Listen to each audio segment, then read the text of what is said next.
Պարոն Խաչատյան, նախ ուզում եմ դուք մի հարցի հետ կապված Իրանի մեկնաբանեք, հիմա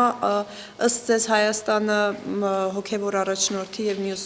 բարձրաստիճան նաեւ զինվորականների մահվան կապակցությամբ պետք է ցավակցական հեռագիր հղի Իրանին։ Իմ մոտ այն տպավորությունն է, որ Հայաստանի իշխանությունների աշխարհագրական գիտելիքները,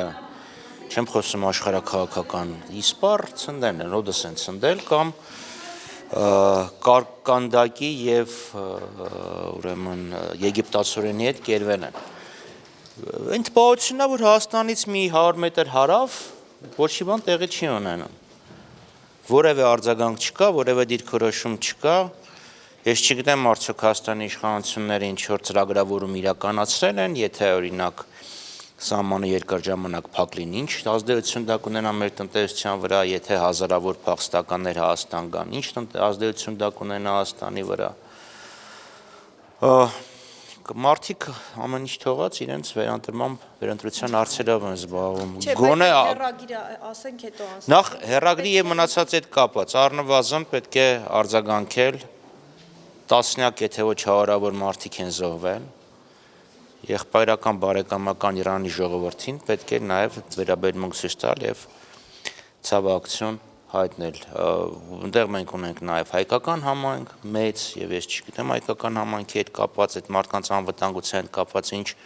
քայլեր են ձեռնարկել։ Ամեն դեպքում պետությունը եթե ունի նման ռեզերվային ծրագրեր, որոնք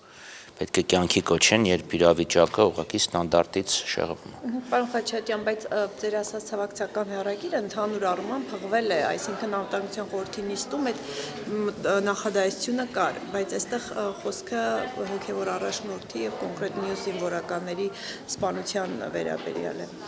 որ կոնկրետ հասցեական հեռագրեր են ստանում Իրանում տարբեր երկրներից, այդ թվում Ռուսաստան, Ադրբեջան։ Ես կրկնում եմ, պետք է կոնկրետ ցավակցություն հայտնել բարեկամ Իրան ժողովրդին։ Ոչ թե ինչ որ մի բան անել, որ հետո ասեն այ տեսեք, այս էջի, ես ինչ տողի, ես ինձ բարի մեջ, sense մի հատ ցավակցական միտք կար, էլի խոսքը չի վերաբերվում Ուգանդային կամ Ռուանդային կամ Պալաուին, դա վերաբերվում է երկրին, որից մեր կախվածությունը բավականին առևտրատնտեսական եւ անվտանգային բավականին մեծ է, որը այս 35 տարիների պատերազմի ընթացքում մեզ համար եղել է ուղղակի փրկողակ արտաքին աշխարհին կապվելու համար։ Խնդիրը ես կրկնում եմ, դու պետք է ունենաս ռեզերվային պլանավորում։ Հիմա պատկերացրեք վաղը 50,000, 100,000 հոգի Իրանից գալիս է Հայաստան։ Ունեն իրանք կարողություն, ծրագիր ունեն պաշտպանելու։ Ասում են պատրաստ են, պարոն Խաչատյան, ինչու եք Ոնց կարծում, են որ այդպես պատրաստ, չի։ որ արցախցիներն եկան պատրաստ էին, թե միջազգային օգնությունը չլիներ, չէր լինի։ Ինչով է պատրաստ։ Այնտեղ հայեր կան, տարհանման ծրագիր ունեն, թե իր պատասխանատվությունը մենակ էս Արաքսի ափով վերջանում է։ Վարչապետ էր ընտրվել, գնացել էր Իրան, ընդունել էին Իրան Արարատ մարզամշակութային միությունը։ Բայց այդ մարդկանց պետք է ասած ձեռքերը լվա մի կողմ անցնի։ Բաժանորդագրվեք Արմադ մեդիայի ալիքներին YouTube-ում, Facebook-ում, Instagram-ում և Telegram-ում։